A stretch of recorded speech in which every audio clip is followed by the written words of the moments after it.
நம்ம பாஸ்கர பத்தி தாங்க. ஒரு பிரைவேட் கம்பெனில வேலை பாக்குற ஆளு. வீட்டுக்கு வந்தா பொண்டாட்டி கௌரிய பார்த்துட்டு சும்மா வாய் சவால் விடுவாரு. என்ன கௌரி, நீ காலையில இருந்து வீட்டுல சும்மா உட்கார்ந்து தானே இருக்க?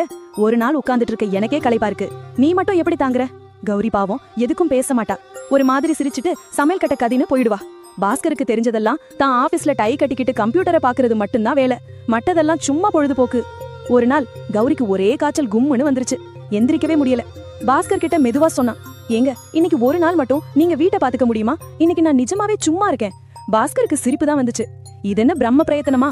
நான் பாத்துக்கிறேன், நீ ரெஸ்ட் எடு. சும்மா இருக்கிறது எவ்வளவு ஈஸின்னு இன்னைக்கு உனக்கு காட்டுறேன்னு வீரவசனம் பேசிட்டு ஆபீஸ்க்கு லீவு போட்டான். காலை முதல் மாலை வரை ஏண்டா லீவு போட்டோம்? காலை 7 மணி அலாரத்தை அணிச்சிட்டு எழுந்து காஃபி போட போனான். பால் தெரிஞ்சு கிடக்கு, சீன்னு கத்திட்டு பக்கத்துல இருக்க பெட்டி கடைக்கு ஓடி வாங்கிட்டு வந்தான். காஃபி முடிச்சிட்டு குழந்தை எழுப்பி டூத் பிரஷ் கொடுத்தப்பவே அவனுக்கு மூச்சு வாங்குச்சு. காலை 9 மணி சமையல் கட்டை திறந்தா, அடேங்கப்பா இட்லி மாவு இல்லையா? பரவாயில்ல, சப்பாத்தி பண்ணுவோன்னு மாவு பிசைய போனான். மாவெல்லாம் கையில ஒட்டி சமையல் கட்டையே கலைபரம் பண்ணிடுச்சு. எப்படியோ சுட்டு முடிச்சு குழந்தைய துணி மாத்தி ஸ்கூல் பஸ்ல ஏத்தி விட்டப்ப பாஸ்கர் சட்டையெல்லாம் நனைஞ்சு வேர்த்து விறுவிறுத்து போயிருந்தான். மத்தியானம் 12 மணி. சரி இப்பவாவது சும்மா உட்காருவோன்னு சோஃபால சாஞ்சா கௌரி ரூம்ல இருந்து சைகை பண்ணா, துணி மெஷின்ல இருக்கு, காய போடுங்க. துணியை காய போட்டுட்டு வந்தா சமையல் கட்டுல எவரெஸ்ட் மலை மாதிரி பாத்திரம் குவிஞ்சு கிடக்கு. மாலை 3 மணி பாத்திரம் விளக்குறதுக்குள்ள பாஸ்கர் கை ரெண்டும் ஓஞ்சு போச்சு. சரி வீடாவது சுத்தமா இருக்கட்டும்னு தரையை துடைக்க ஆரம்பிச்சான். 2 நிமிஷம் குனிஞ்சு குனிஞ்சு தொடச்சதுக்கே அவனுக்கு முழங்கால் சும்மா ஜிகு ஜிகுன்னு வலிக்குது. அட பாவி, இதை இந்த ஆடு தினமும் செய்யறாளேன்னு மனசுக்குள்ள புலம்ப ஆரம்பிச்சான்.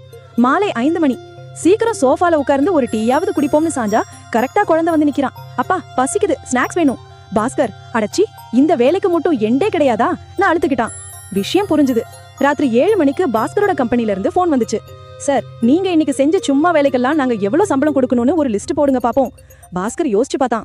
வீட்டு வேலைக்காரங்க வீடு கூட்டுறது, சமையல்காரங்க சமைக்கிறது, சலவை தொழிலாளி துணி துவைக்கிறது, குழந்தைய பாத்துக்கிற ஆயா குழந்தை பராமரிப்பு, வீட்டுக்கு தேவையான எல்லாத்தையும் வாங்கிட்டு வர்ற வேலைக்காரன் ஷாப்பிங்.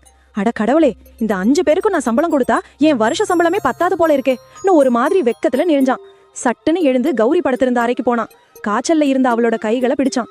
கௌரி, என்ன மன்னிச்சுடு, நான் எவ்வளவு முட்டாள்தனமா பேசியிருக்கேன். நீ இந்த வீட்டுல சும்மா உட்கார்ந்துட்டு இல்ல, ஒரு ராணி மாதிரி எல்லாத்தையும் ஆளுகிட்டு இருக்க. நீ தான் எங்க வீட்டுக்கு ஆக்சிஜன் மாதிரி. உலகத்திலேயே உனக்கு தான் அதிக வேலை. உன்னோட கஷ்டம் இப்பதான்டா எனக்கு புரிஞ்சது. இனிமே உனக்கு என்னால முடிஞ்ச எல்லா உதவியும் செய்வேன் ஒரு மாதிரி தழுதழுத்த குரல்ல சொன்னான். அன்னைக்கு கௌரி சந்தோஷத்துல சிரிச்சா. அந்த நாள்ல இருந்து பாஸ்கர் ஒரு நல்ல மனைவிக்கு மரியாதை கொடுக்கற புருஷனா மாறினான். ஒரு மனைவி வீட்டுல பாக்குற வேலைக்கு தலைப்பு செய்தி இல்ல, சம்பளமும் இல்ல. ஆனா அதுக்கு ஈடு கொடுக்க உலகத்துல இருக்க எந்த சக்தியாலையும் முடியாது. புருஷனுக்கு வேலைன்னா ஆபீஸ், மனைவிக்கு வேலைன்னா குடும்பம். பிடிச்சிருந்தா ஷேர் பண்ணுங்க.